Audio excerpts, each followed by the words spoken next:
Enter the crib. Your Strike Back SitRep starts in 3, 2, 1. Wait, do we go on 0?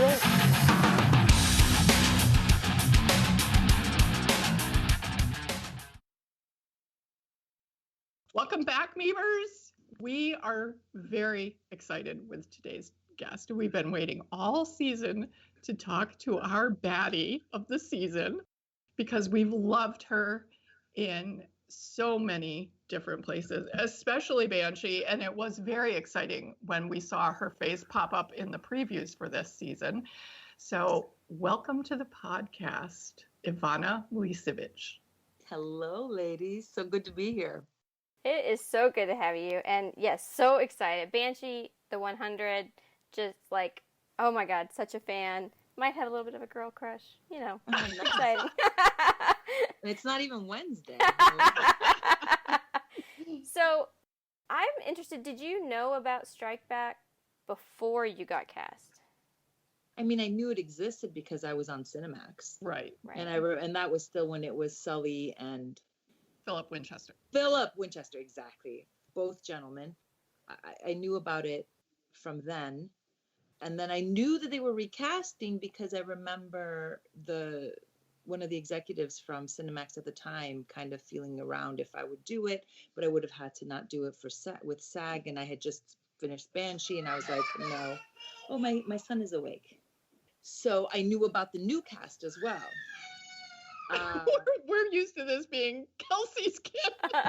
Well, good. Now it's my turn. It's my turn. No, so yes, I knew about Strike Back. And when Strike Back came knocking, I was really excited because I loved my Cinemax family so much. It was cool to come back there, even though I was really planning on taking time off because I'd been working throughout my pregnancy and throughout the first year. And then second year, my son just turned 2 on Tuesday. Oh, so I just stopped in January working. Yeah. From the whole time. So I was going to take that time off, but I didn't. And I'm glad I didn't, but I felt like I had to do it. Yeah, that must have been difficult working through pregnancy and then, because that was is that when you were on the 100? Yes. I wasn't supposed to be pregnant, but I felt pregnant before I was supposed to work. Like I didn't know, I wasn't pregnant when they offered it to me. I didn't know I was pregnant up until a day before I was supposed to go to work. And I told them immediately, I was like, look, who'd have thunk it? Because, I'm almost 46. So I wasn't I didn't know that it was even possible. But then they turned it into like a really rich character that ended up living for 3 seasons, like being versus just the one where I would have been a baddie again and no doubt been murdered, killed, and deservingly so, no doubt. So it ended up being richer. Speaking of getting killed, I have to say that her death in Strike Back was probably my favorite baddie death of all 8 seasons because it was like, you're getting ready for the full on, here's why you shouldn't kill me, here's blah, blah, blah. It was like, oh, fuck off. Yeah, exactly. Like, that's awesome. Exactly. Oh, yeah. Fantastic. Which is always nice, which is always what you want. With the baddie, you're like, no, we don't want to hear your plan for world domination, nor do we want to hear your sad story. Bye-bye. Exactly. Let's make this real. No one's going to listen to this one more time. Nobody cares. Yeah. On. Exactly. So I'm curious about, this baddie was like, we love the baddies of Strike Back because they're always super complex. They have their own story. You can understand, they're, even when you hate them, you love them, you can understand their, where they're coming from. But the reveal in episode 8 that she's a Russian agent was the most mind-blowing, shocking reveal I've ever seen on Strike Back. Because you get these little hints that something is wrong. I was like open-mouthed. I could not believe it at all. That's really the only one we've had. That's what I was going to ask. Yeah. Did you It was so out of nowhere. Yeah. Did you know from the beginning? No. Okay, so when did you find out, and how was that reveal feel for you? To me? Well, because my whole thing was, what I was even interviewing for, they're like, and we know you come from Banshee, so if you want some more action and stuff like that. I was like, I'm a mafioso's wife. Like, I don't like it when everyone on a show all of a sudden turns into a ninja. Yeah. And as a wife of a mafioso, especially in the Albanian culture where the women don't have, they took a lot of that out, actually. Originally, it had a lot of the Albanian, I guess, mafia culture where women, a dog is higher on the totem pole than a woman. Okay. Right. Which was taken out. So I was playing off of that. So I was just like the little lady, like, what? I love my husband. I got your back. But then it started to sort of rewrote that, and we even reshot some of it to see more of a glimpse of like, no, there's more to her, or certainly more badassery to her. But I didn't want to be a ninja, especially as compared to a special forces military, Section 20. Do you know? Like, I don't. So yes, I was surprised that then I was some Russian soldier, but fair enough. Hey, I'd been sleeping, basically pretending to be a mafia wife who ultimately fell in love for 20 years. So that's long enough time to, be rusty. Yeah. Or rusty enough. Maybe not her mind, but certainly she's not like Section. Right. Do you know? Because I didn't like that. I wouldn't like it on Banshee, how even later on, by the end of it, I was like, cool, so everybody is a ninja. Everybody. But then that's Banshee too, isn't it? Yeah. In this tiny little town in the middle of nowhere, That's everyone's right. a ninja. Exactly. Sounds like a voiceover. It's in the water. In the tiny little town. How much backstory you had for her going into this, or how much maybe was shot that we never got, so that it gave more of a context to where she was coming from. All of a sudden she just pops up, I'm a spy. Did you have I don't her to even work know where that, well, I know because I don't know that they knew that either till a certain point, because I think that they have their broad strokes of the most important part of the story, which is our heroes and what's going on with them. And everyone has to fit in and create obstacles for them.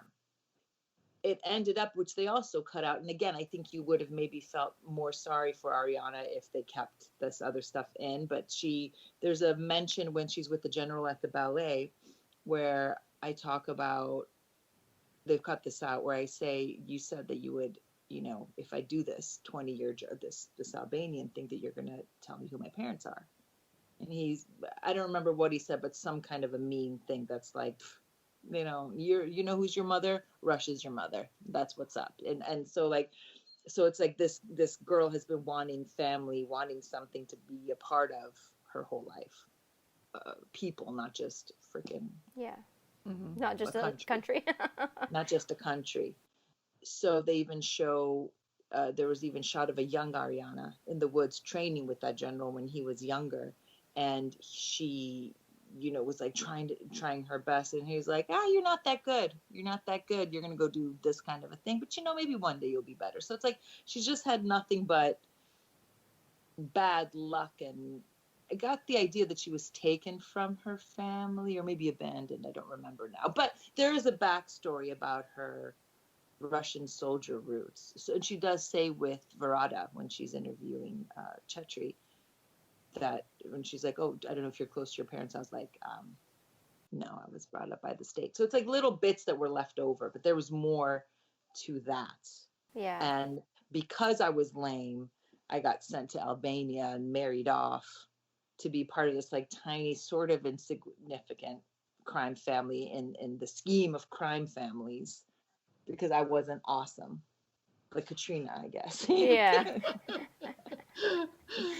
But like Katrina ended up hating your trainers. Yeah.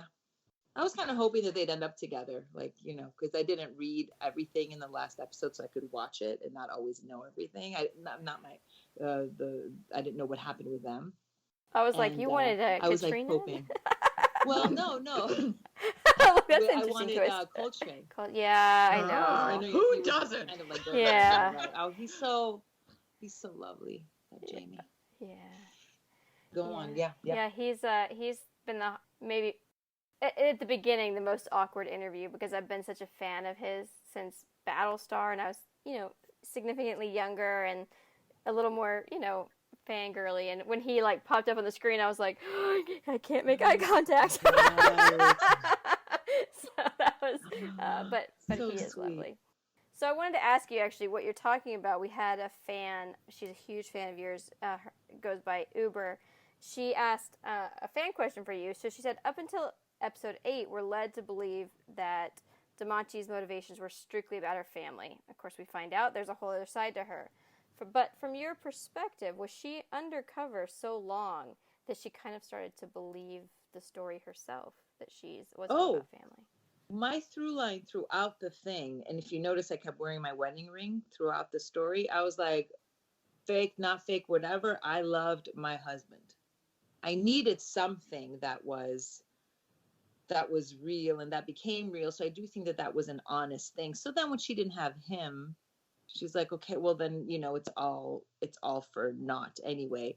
And when they brought up, when I read that I had to kill my son, being a new mother, by the way, of a boy, I was like, first of all, Jack, you're evil.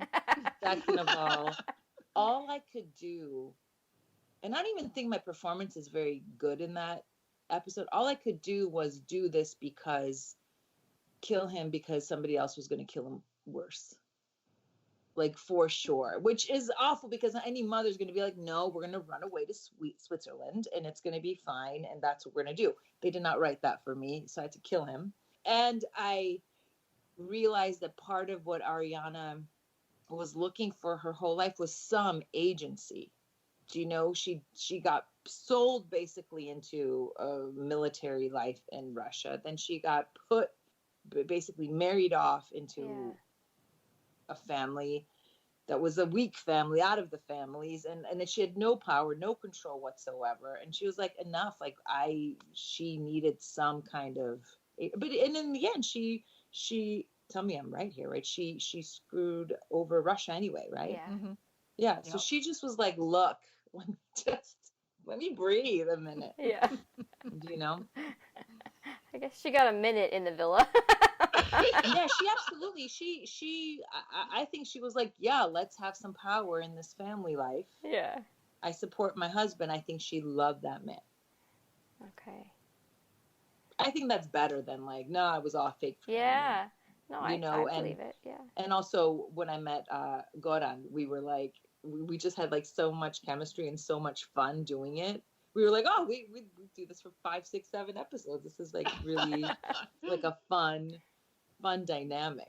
And even how Ariana looked in the beginning I had like giant boobies and hair, just everything was thick. And he kept like, he would like be like, it didn't make it in there. He's like, you're getting too skinny. Like this kind of like, a man who loves life and woman, Yeah. I love that. So I like that about it. Yeah. So then that was because it wasn't going to be my son, especially when my son tried to kill me and was obviously going to kill me for his own ends or whatever. I had to have something real to hold on to. All my characters do. Like I'm not my characters aren't usually after power as much as they are after some kind of love. But this one kind of had to be about power because there was no love. Literally, there was no love. So she's like, something. Maybe that pool boy at the end. Who knows? Exactly my thought. I'm like, don't kill the pool boy. Come on. He didn't. No, he didn't. Oh, you thought I was going to? No, I thought Coltrane was, going to do the typical, we kill everyone on the way in and we kill everyone on the way out. Like, don't kill the pool boy. He has headphones on. He doesn't know. What did you guys take from the season? Was it, because for me, it kind of was about there are no good guys or bad guys for that matter, right? I mean, that was sort of the point. Yeah. That was their sort of final swan song, right? Like, yeah. I think repercussions. Doing better than me. I think that showing that there's like actual repercussions for your actions. And because so, down to this, like in episode 5, when we see Warren walk away, when you see like the big explosion and Novan and Cheddar stay to help people when Mac is walking away. And one thing, Deb and I talked about is we'd never seen that. We'd never seen the aftermath. And I think this whole season was about the aftermath, all the way back to, Coltrane's past. That what happens and these like dominoes that kind of fall, and the same with DeMachi, that she like had this past that had tipped dominoes, and everything is so interconnected. Right. Yes. Yeah. And I think I said this to Jack yesterday, actually, that the baddies this season kind of wrapped up all the baddies for all the seasons of Strike Back. Good baddies this year. Yeah, very good. And that, with Zayef coming out and the whole focus on forgiveness and redemption out of him. I'm from Bosnia. When he was saying that, I was like, what's and that? That's Section? every baddie we've had. Every baddie has been personally motivated. Maybe we didn't know quite as much about Latif's, but all of the violence in Strike Back, all of the plots have really, been broken down to someone's need for personal vengeance. And this season sort of flipped that in when Zayef, who we, have just been going along, he's a baddie. And we've always had really great explanations of the gray on Strike Back, and of the fact that, you're only a baddie because we take the other point of view. Yeah. That if we switched it, Section 20 is the baddie, and they've made it, from day one, they've made it really important that people get that everything is gray. And I think that would have been such a cool season. Where the whole episode, season 9, is from the point of view of who's usually the baddie, and we're looking at Section coming in, fucking up their world. God, and that would be those interesting. Characters that we already know is good, and that our Western side, and it's go on. Yeah, great idea, Deb. You should write. We're like, Jack, are you listening? Yeah, my ideas yesterday. Now we're just going to add that little twist. But yeah, I just thought that was brilliant. That let's have our baddie be the one that says, "Do you forgive me?" Because I forgive you. Mm-hmm. Whether we believed him or not, who knows? We'll never know. But he's the one who put it out there that this has to be the vengeance has to stop. Yeah, because there's no end to it. Right? Is there? Yep. Eye for an eye for an eye for an eye for like till when? And an eye for an eye was an improvement to eye for your whole family. Yeah. So maybe Jesus was like a karmic genius with this like turning the other cheek to end the karma. Like, okay, you done? We good? Yeah. Let's have that tequila and move on. Yeah. But then you got no show. Exactly. Yeah. So I'm curious about one of the things that when we talked to Fraser, he was talking about. We were talking about sort of your presence in the show, because you really we were so excited. You're so phenomenal, and it seems like you walk on camera and it's like, Ivana, and he was talking about this sort of, that there are some actors that have this ability, or what we as the audience see as magic, but it's like a knowledge of, an understanding of where the cameras are at all times, understanding the lighting, like how to hit that. And I'm wondering, is that something that you feel like you've worked really hard to understand? And how do you sort of address, like, how do you, I guess, walk onto set when you're looking around? What is your kind of, I don't even know how to ask the question. Like, what? I know I think I know. And the answer is, I'm one of those people, for better or worse, probably better because of my chosen vocation, but I do know where the cameras are. I do know where the lights are.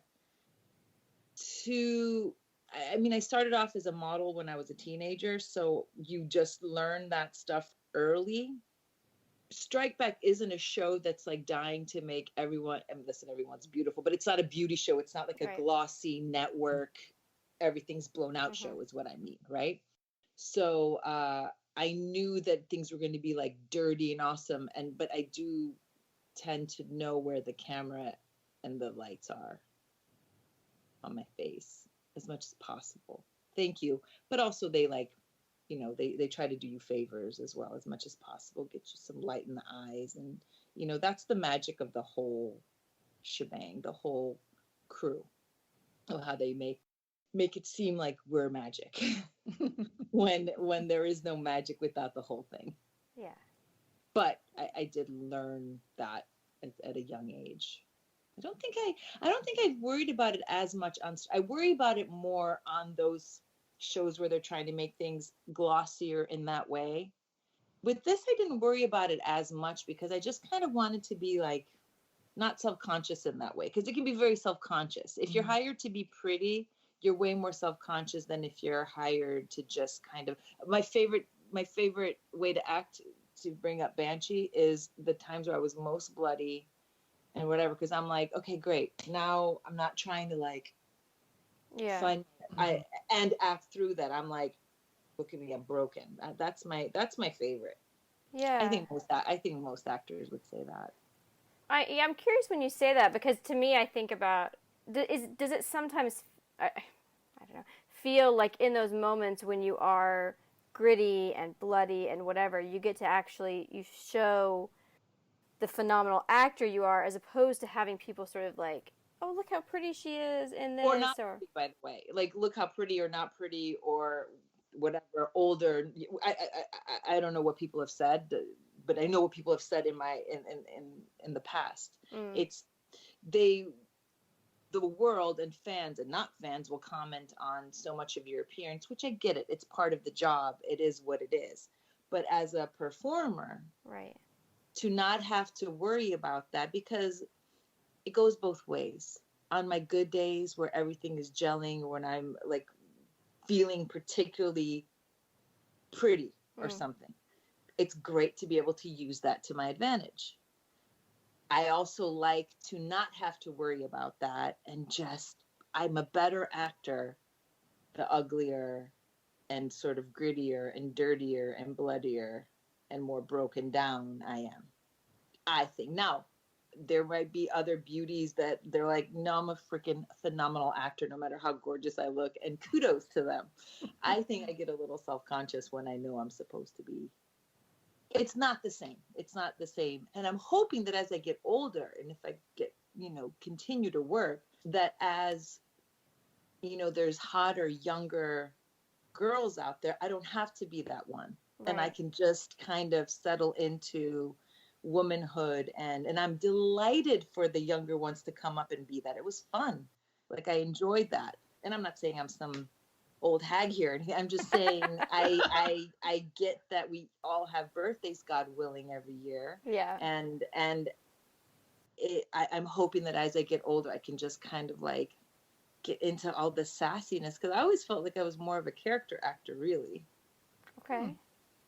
So I don't know. Well, I'm down to be broken down. Yeah. That's in front of the camera. I'm thinking about, Deb, our conversation with Victoria Smurfett, and she was talking about how it was kind of nice when she went from like a certain age where she played all the like sweet innocent girls, and then she got old enough to where they actually cast her as like the bad guy, because she loves playing like the more complex kind of, I was always bad though. It's so weird because I'm not, because I don't look like an angel. And there's girls that look like angels, and they are demons, but they play angels because they literally look like that. And I look like Mary Magdalene. Not, why do I keep doing all these? Well, whatever. We'll go with it. Makes it so close to Easter. All these biblical references. But if you were casting me, I'd be Mary Magdalene, not the Holy Mother. Yeah, correct? Like there's just something about me. But I'm not. My heart is really sweet. But I play these baddies. Well, maybe See how you can't shut me up? No, we love it. Please. We're totally good with that. I want to bring it back to magic on screen. I'd love to hear from you, because we talked with Verada about this quite a bit, and actually Jack as well. Your scenes with Verada in that horrific environment, that entire death scene or murder scene with her was incredible. It was probably my favorite scene for the entire season. Really? It was so good. And I'm just, it was her favorite to film, and I'm wondering how that was. I mean, she had most Mine of the too. dialogue, but you had. I don't need that. I don't want dialogue. Reaction. Like the less dialogue for me, the better. That's how I feel about it. Go on. No, I just, like, tell us what it was like from your point of view, because man, from an audience fan point of view, so wow. good, heartbreaking. It was so exciting. One, I love her. I love that whole cast. Legitimately, everyone I got to work with, hang with, I loved all of them. It was so wonderful to be in a scene with a woman, right? And maybe even we weren't talking about men. I guess we were talking about her dad and stuff like that. But what's that test? You have to. Oh, it'll come to us. Yeah. But anyway, they'll have two women that aren't talking about a man having a conversation together. Yeah, exactly. And she was so good. Bechdel test. I love to connect like that because there she is opening. What is it? Bechdel test. She's so good. I love to connect with humans anyway. So you get a scene like that. Okay, the environment, I think V probably told you, it's really cold and like dingy, and it was like we were there for days. That aside, it's so great to sit across from a human being and just connect with them all day. We had so much fun. We were drawing penises out of the blood that was on the table. I just remember that right now. So many penises were drawn. That's hilarious. What a great day. It really was. I'm going to text her that. I don't know if she remembered to tell you that. She did not. That's amazing. Okay. Yeah. And funny, Jack didn't mention it. No. He wouldn't have known now. He wouldn't have known. He would have been far away from that. He didn't come in there. Probably best. There were a lot of away stories. from the You know what I mean? Like there'd be droplets of blood and we would just kind of penis them. Anyway, she was so good and so sweet, and I hated having to kill her. But even when I was watching the episode with my husband, I was like, why'd I have to kill her? He's like, what were you going to do? Be like, ooh, you tricked me. Bye. I guess I had to kill her because I promised I would. I always like to think that my characters, though, would do what they say. Like if she did the thing, that she'd be like, okay, cool. Because especially if I just wanted the money. Yeah. Do you know? So she was so good. I loved that scene. I loved doing that with her so much. And she was so excellent. Totally delivered it. They were so good. That whole cast. Mac's death, that episode with Can You Even? No. It was so good. It was such a magical episode, wasn't it? Cried. Yeah. Oh my God. My husband and I, we cried. We were teary-eyed. Well, what happened? It was really, really, really good. We haven't stopped crying since. And I think that's what made the scene with Bravada even worse. It was like, no, don't give us that open. Oh God. And then when Novin got shot, I was like, what the actual is I was like, because I didn't know everything. I remember I didn't want to know. And I was like, this is ridiculous. Enough. Yeah. I was like, they need to kill that DeMachi girl. Like, they gotta go and handle this. Ridiculous. Well, it was great. And I loved, because, as Deb mentioned, you didn't have as much dialogue there at the end, but your face. I mean, when you realized, when she says, like, they were bad influence, the look on your face was this, like, so I guess I'm curious if it almost was like a well done. Like it looked. Yeah, that's exactly what it was. Yeah, go girl, because hey man, I'm about to fuck them over too. Like I'm like, hey, because that wasn't my end goal anyway. I guess, right? Like, which then again, I guess brings up the question: why do I have to kill her? But kept your word. My word, yeah. I was totally like, you go, girl. Yeah. You go, girl. You're looking, takes one to know one. Like, hey, right on. Yeah. What was your favorite scene to film? That was one of them for sure.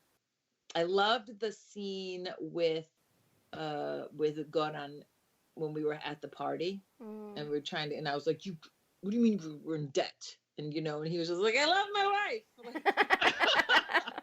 I loved working with him because also was the beginning. So I was like trying to form all these things that ultimately didn't go in those directions. But like I enjoyed him. It was like because we had to make that a very full world so that, he didn't seem disposable, which he got because he got shot early on. That had to be like this is the baddie of he's gone. so you had to really flush it. I loved that. I had a lot of Albanian and Russian to learn, which was really so much harder than I thought it would be being a Croatian speaker. So that was really challenging. I hope you believed it when I was speaking, but those are really hard scenes. So those are not my favorite. Okay. Because they were just like so difficult to do. And I had a lot of them at the end, so the scene with Verada is for sure. Beginning with my husband and Verada are my favorites that I can think of right now. You see the most there. And the one with Jamie, actually. Because I think that might have been a longer speech, but I think they were like, man. And you know what the speech was like? You're good? Really? Like the usual. Yeah, those long talking scenes get cut a lot, I think. Yeah. Which for this was perfect. Like, no, forget it. Just end it. I love it. So I think we need to talk about the scene and where you murder your son. Because that just was so shocking. I mean, in a show that lives on shocking, that was seriously shocking. Another actor I love so much, Max. I still text with him. I'm like, you gotta tell your mother what's going on. Like I said, I was really bummed that I had to do that. Being a new mom, I was like, how am I going to wrap my brain around this being okay? Because that's the thing. You have to make it work. I don't even know if I did. I don't know if I did. Well, tell me, what did you get from it? Were you just like, she's so evil? It's just, of course, she killed her son. Like, there is no other thing she can be, right? So there was no way I could justify it. I was trying to justify it to myself so that I could perform the thing, but there's nothing I could do. Like, I had it in my head when Jack was telling me about it. I was like, wait, so I'm doing this because what? If I don't, better I do it with my own hand than have somebody else do it. Because he was kind of like, no, he's just in her way. I was like, stop. That's my baby. Like, I can only, make sense of it if it's like almost like a mercy killing. Yeah. I guess so. I connected it to early on when she's in the club with him and he's like, she's basically telling him, like, you're going to get married and you're going to do this.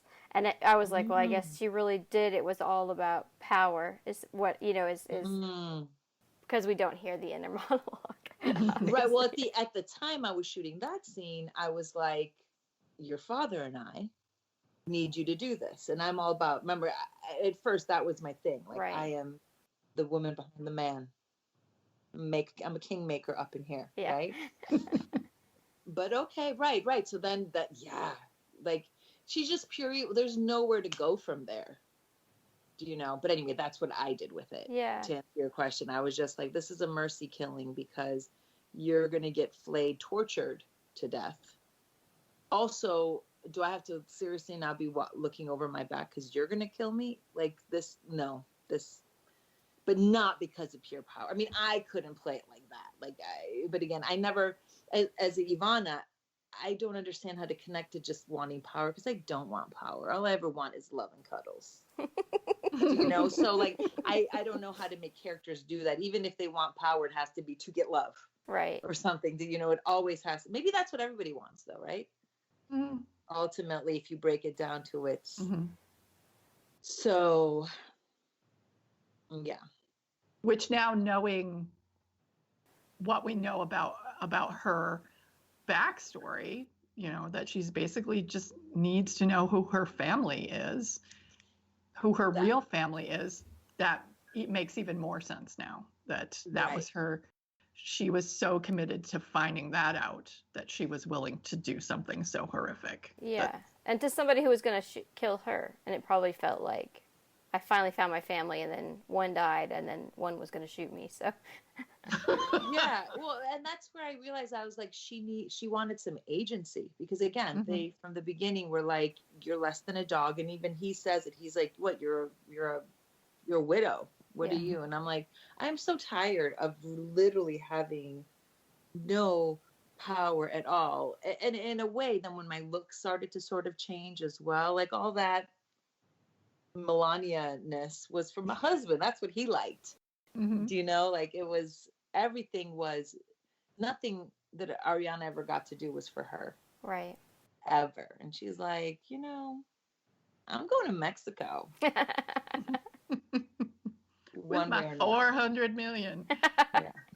So I have like maybe just a technical question. I want to know, did they ever tell you how old Ariana DeMachi was supposed to be and how old Lorik was supposed to be? Because that was maybe the most unbelievable thing to me, was like, there's no way this couple has. Yeah, I just was like, her son cannot be that old. Well, he's in his 20s. I'm 46. I mean, I would have been my mother's age, if not older. And my mom had me at 21. But they didn't say any kind of age. I mean, certainly she was a woman in her 40s. Like the worst is when they hire 30-year-olds. Yeah. And I'm like, guys. Yeah. Stop it. Like I'm all for, as you know, all the younger ladies getting their turn and everything. But come on. Because I just don't want our daughters to think that that's what a 50-year-old looks like. I'm like, come on. J-Lo being in her own, category. Like her, and then like Keanu Reeves on the men's side. Like, don't. Yeah. Okay. Well, thank you. No, I mean, it's, to me, it was believable even as me, the human, playing that human. Like I would have been a young mother, but that's the idea too. I think that they married them off so young. The only weird thing is that I only had one son, but I guess you had a son, so you're good. Right, you're covered. It was a daughter. Yeah. More problems. Sorry. That world, it's not even, even when I and I don't even care, right? I'm American at this point. And when I was pregnant, I found out it was a boy. I was like, oh, thank God. Boys aren't the ones that take care of their parents. Like, why does everybody want a boy so bad? And it's like such an ingrained thing in us, right? Like a son and heir. Why? No offense to my men and my boy, but I'm just like, we're the ones that take care of our parents and our. Yeah. Mm-hmm. Times have changed. Yeah. Times have changed. Yeah. We have 2 girls, and I think my husband has at time wanted a boy, but it's because it's been a bit like it was him and a brother, and so he's like, this is a lot of females in our house. Yes, exactly. I thought for sure I'd have a daughter. Yeah. For sure. I don't know why. I just thought that I come from a long line of like mothers, daughters that love their mother so much. Like my grandmother never wore earrings again after her mother died. She just decided that no need for such adornments when this woman isn't on the earth anymore. Just like, old Croatian stuff. I love like that. And my mother loves her mother, and like there's just this like, and I love my mom so much. There's just this like long line of these beautiful mother-daughter relationships. Wow. Well, you can have that with your son. I sure can. Mm-hmm. Yeah. He's so great. Oh, happy birthday to him. Thank you. Mine's coming up too. Oh, happy early birthday to you. April 26th. Yes. Oh, wow, really coming up. Right. Yeah. Right after, isn't Dan's around here sometime soon? Yes, he's a Taurus. A lot of Tauruses. Isn't Jack a Taurus as well? We need to be drinking. We do. I'm going to put more vodka in my coffee.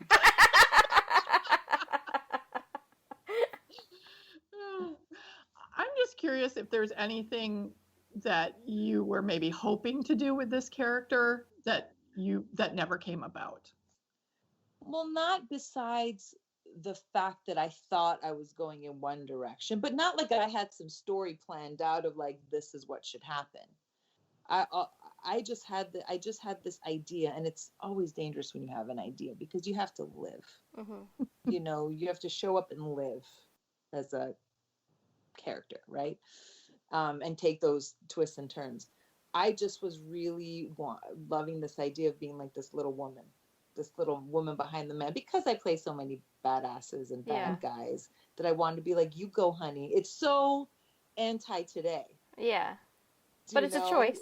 Yeah. Yeah. Right. Exactly. I just wanted to be like, no, there's some women who are like, it's all about my man. Like but they're the ones that actually do have a lot of the power in that role. Right. Other than that, I was like really I had this whole idea because it was brought to my attention that in the Albanian mafia, and this is true, or in Albanian families, if a family loses their sons, let's say to war, like the patriarchy is gone in that family, one of the daughters could give up her womanhood and no longer be a woman and wear pants and kind of dress like a boy, give up sex, not turn into a lesbian, they would just swear off that, and now she can be treated and have the respect of a man. Huh. So my sort of plan was to go from that very buxomy sort of situation, Melania looking thing that I started off with, into wearing a lot of black to mourn for a long time, but for it to be increasingly, for me to look more, I would have cut my hair, whatever, to increasingly look more like a boy and take over.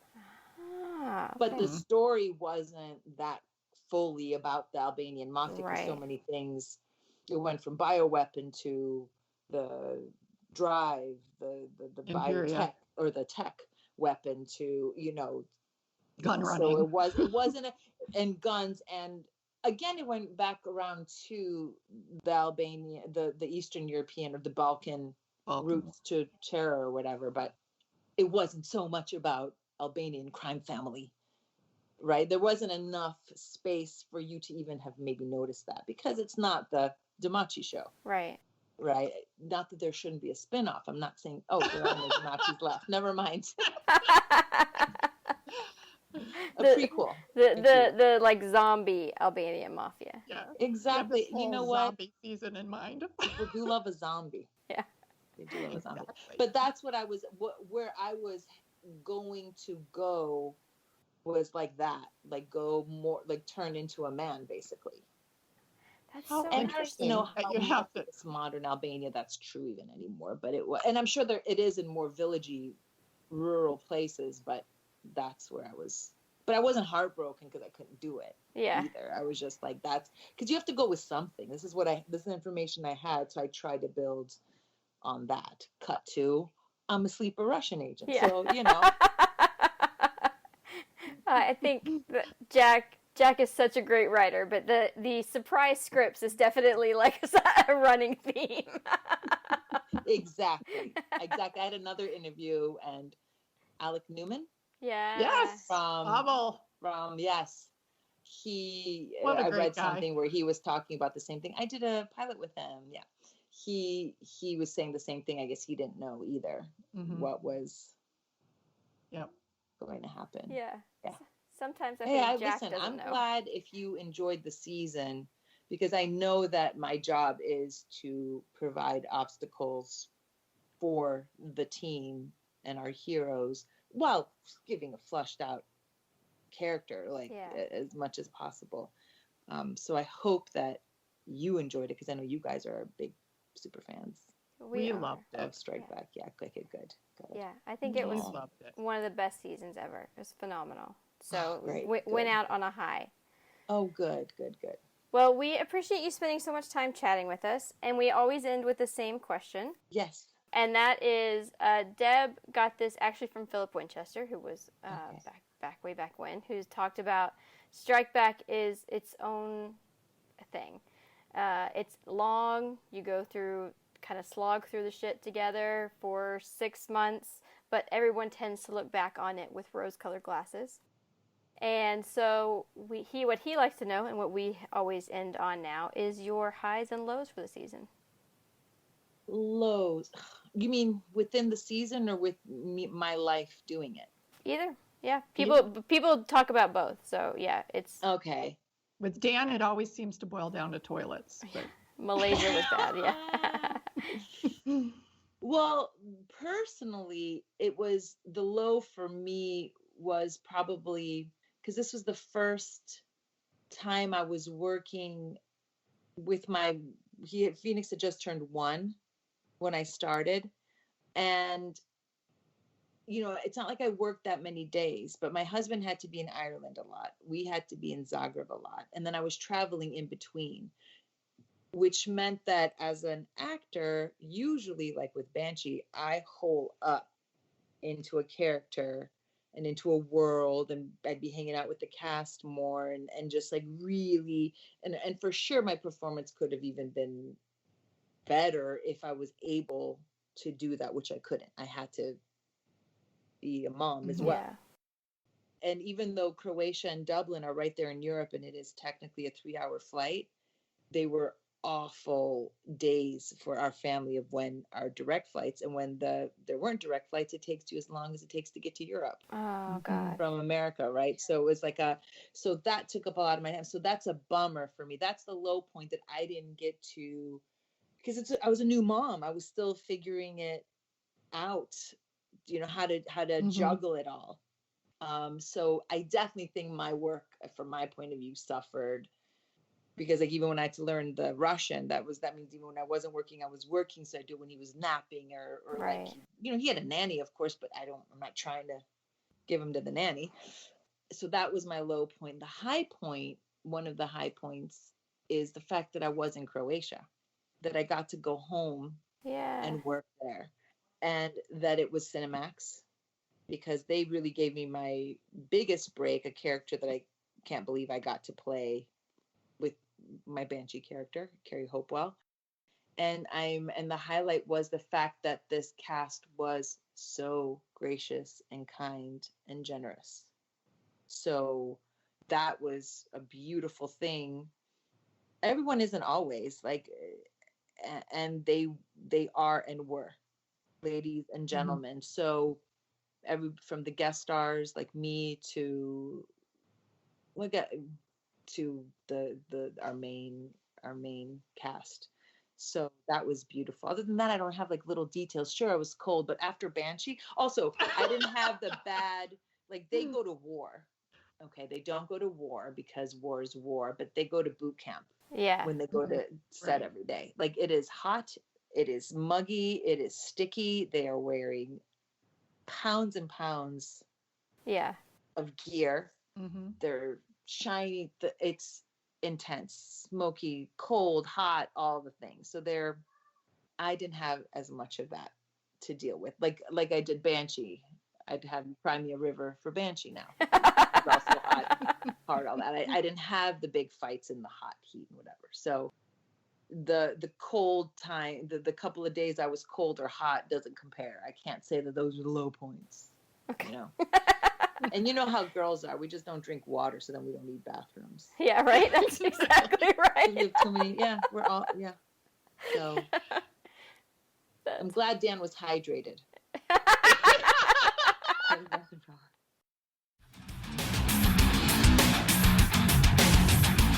Thanks, and tune in next week for another Need to Know session at the Crib. Follow us on Twitter @StrikebackCrib. Out.